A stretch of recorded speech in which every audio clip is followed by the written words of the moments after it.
niliingia katika taifa la Kongo, lakini sikuishia Kongo, nikaingia Angola. Angola nikafika Nzaji, nikafika Dundu. Haya ni mataifa ambayo yana vita muda mrefu, toka watu wanazaliwa mpaka wanakuwa. Hayo ni mataifa, ni vita tu, Savimbi vita. Kipindi cha Kongo, Mobutu wakati uko hai, vita vilikuwa ukanda mdogo sana. Na nilibahatika wakati mzee Laurent Desire Kabila anapigwa risasi, mimi niko Kongo Kinshasa. Na nilipata bahati ya kuingia Kongo, nimeiona vita ni jinsi gani ilivyoweza kulila taifa lile. Wanakula mlo mmoja kwa sababu ya vita. Imegawanyika nchi ile, Tshisekedi anatawala maeneo yake na wale waasi nao wanatawala maeneo yao, tena yenye uchumi, ikiwemo Goma, ikiwemo Kisangani, ambayo maeneo hayo government ya Kinshasa ilikuwa ikitegemea kwa asilimia kubwa kuendesha serikali yake. Lakini leo nchi imegawanyika. Nchi ile imefikia stage mpaka Rais Kabila, ambaye huyu alifanya mambo makubwa, ameambiwa kwamba na mahakama ya kijeshi atanyongwa.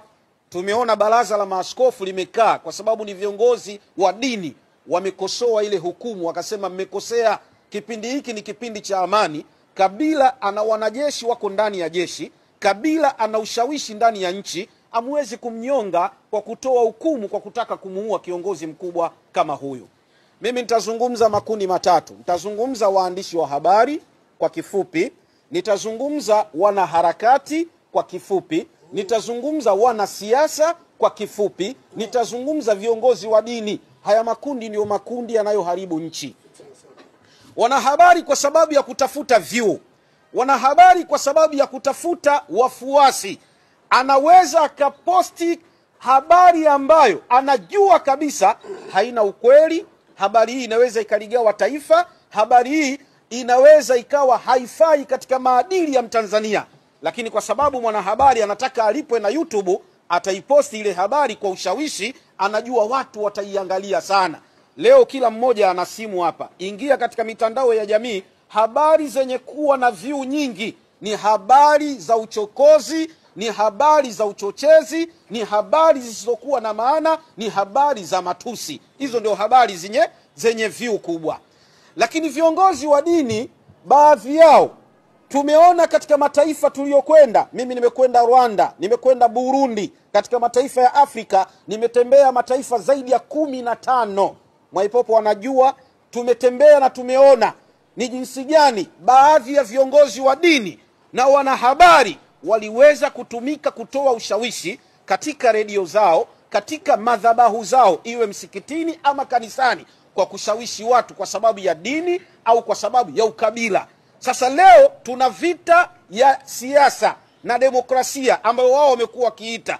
Ogopa sana vita ikija kuingia kwenye dini, hiyo ni vita mbaya. Leo Sheikh Mwaipopo amefanikiwa hapa, tunakaa na baba askofu, tunakaa na wachungaji, viongozi wa dini wanafanya makongamano na mashehe kwa sababu ya kuhubiri amani. Amani ikiisha hapa Magomeni tulipo, hautosikia raia, hautosikia gari, hautosikia daladala. Hapa wanajani wanajeshi, na wanajeshi watakaoingia, wapo baadhi ya vibaka watavamia katika hayo mapigano, watavunja nyumba za watu, wataiba maeneo ya watu, watawanajisi watu, watafanya ubakaji. Na huo tumeona katika nchi ya Kongo na mataifa mbalimbali ikiwemo Angola, nimefika na Msumbiji. Mmeona juzi kikundi kidogo kimeingia Msimbo da Praia, kikaingia Mweda, kimefanya uharibifu mkubwa sana. Miaka 7 nyuma tulikuwa na Sheikh Mwaipopo, tumefika mpaka Nampula, tukafika mpaka Maputo, tukafika mpaka Pemba. Kagame ndio ameenda kusaidia na majeshi yake, amani imerudi katika nchi ya Msumbiji. Sasa tunapozungumzia, na wasihi sana viongozi wa dini na wanasiasa, kabla ya kutamka tamko lako, idha arata an taf'ala shay'an fatadabbara aqibatahu fa in kana khairan fa amdhi wa in kana sharran fantahu. Kabla ya kulitamka jambo, angalia mwisho wake lile jambo unapotaka kulitamka. Kama jambo lile ni la kheri, basi lifanye, na kama jambo lile ni libaya, basi liache. Kwanza, kabla ya kutaka amani ivurugike, kila mwenye mtoto mdogo nyumbani analea, kila mwenye mke nyumbani ambaye ni mkewe, kila mwenye mzazi ambaye anamhudumia kijijini, fikiria kwanza mtoto wako, fikiria mzazi wako, fikiria mke wako, fikiria na wale ambao wewe utoke ili wao waweze kupata kipato cha kula. Ukiwafikiria wale, hautokuwa na ushawishi wa kutaka kuvuruga amani ya taifa lako. Leo ukienda Pyongyang, katika nchi ile ya Korea, mitandao ya kijamii kama WhatsApp, Facebook hakuna. Na hapa mitandao ya kijamii imekuwa na ushawishi mkubwa wa kutaka kuvuruga amani, ikiwemo TikTok, ikiwemo Facebook, ikiwemo YouTube, ikiwemo na WhatsApp na mitandao mingineo. Lakini mitandao hii, mimi kama binafsi ningekuwa na uwezo, ningeomba vyombo vya mamlaka husika vimshawishi amiri jeshi mkuu ambaye ni rais wetu anagombea, kwamba vyombo hivi vya mitandao siku 5 kabla ya uchaguzi mitandao izimwe, kwa sababu ndiyo yenye ushawishi mkubwa wa kuleta vurugu katika taifa la Tanzania. Inakuwaje leo mtu yuko Marekani anaorganize watu hapa Tanzania? Inakuwaje leo mtu yuko Kenya anaorganize hapa watu Tanzania? Na watu wengine bendera fata upepo. Sasa wale bendera fata upepo ndio wanakufaga kama kuku. Nenda kapige kula tarehe 29. Rudi nyumbani kwako kapumzike. Kasikilize nani anayefaa kuchaguliwa. Nenda kamchague. Usiingie katika mkumbo wa kumtukana rais. Usiingie katika mkumbo wa kutukana viongozi. Leo ukizungumza hivi wote tunaitwa machawa. Sasa mnataka tuwe machawa? Sisi tunaitetea nchi, tunazungumzia amani. Tubaki katika madhabahu zetu, tuwahubirie amani watu wetu. Na wanasiasa tunawasihi na nyinyi, kuweni na kauli nzuri ambazo mnajua kauli hizi hazitolivuruga taifa hili.